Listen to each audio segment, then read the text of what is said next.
So yun, guys, kamusta? Eto, parating ko lang ng bahay, kaya eto, tuto na naman tayo ngayon. Ay higi ako dito. Umalang. So, lagay natin siyang kabeche.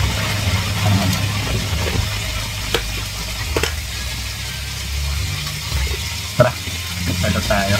Tutuprito na ako ngayon.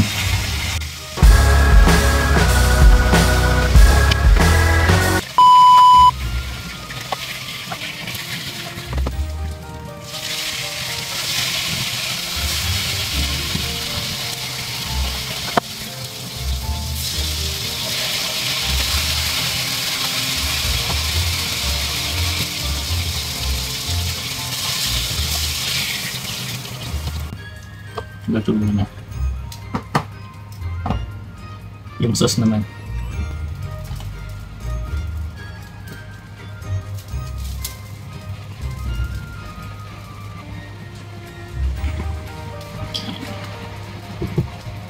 Ibang pa na to ha. Malinis to to. Hindi yung pinagpilituran. Pangit yun.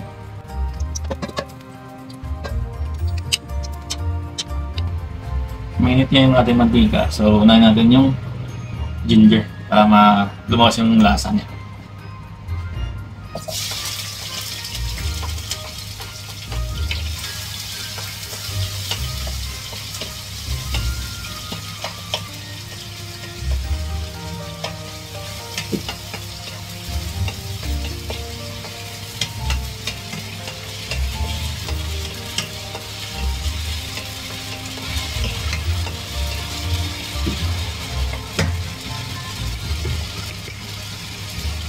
Alam niyo ba kung ba't tinatawag ng scabeche to? Eh halos magkasing katulad sila ng sweet and sour. Wala lang siyang ketchup, ano lang, vinegar lang siya na pinatamis. So halos sweet and sour na rin siya, di ba? Pero bakit siya tinatawag ng scabeche? Try niyo nga i-comment. Pag-usapan natin. Okay lang ginger. Garlic naman.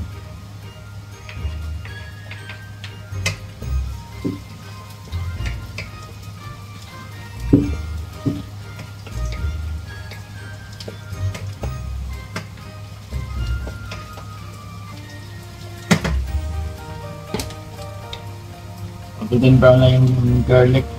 Okay na. Next natin onion. Next na natin onion.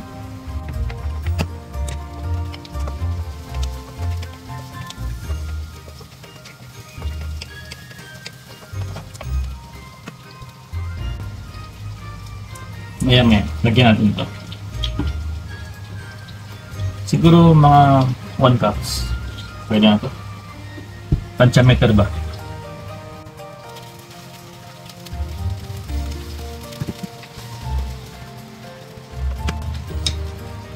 Pakuloy na natin.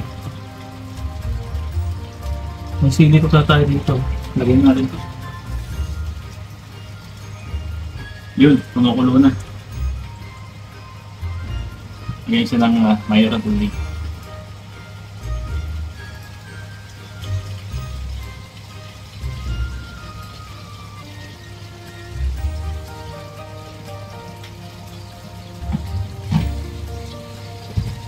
So sa akin gusto kong scabeche medyo masabaw-sabaw.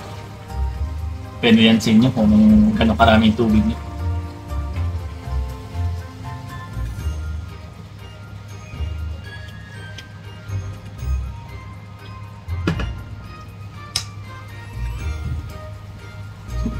Lagyan natin ng sugar. White sugar lang.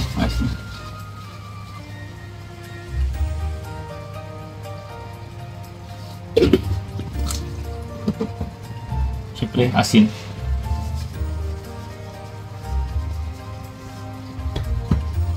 Paminta.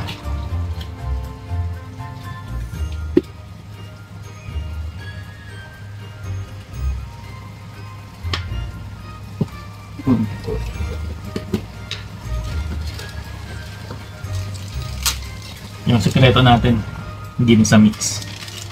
Baka naman.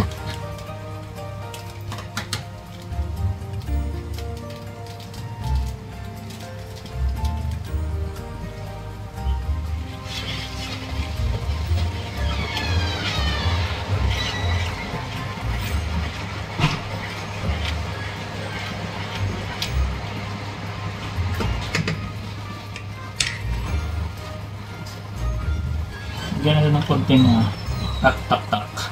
Kasi nga, wala tayong patis. So, ito na.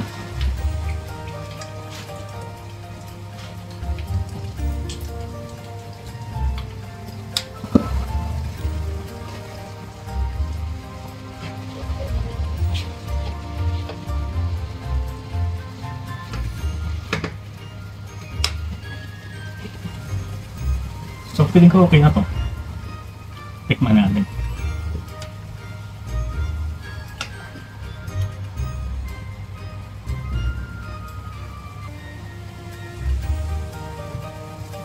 Bango.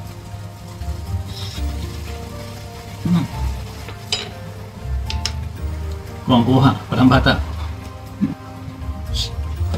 So, lagyan natin yung ating isda.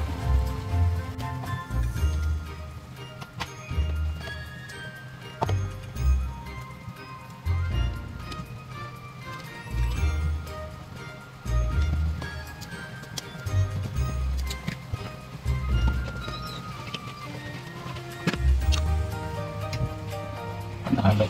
Gusto makita? Ito, pakita ko sa inyo. Ayan siya guys, oh. Oh, di ba? Scabeche. Ito ko na. Tara na, kain tayo.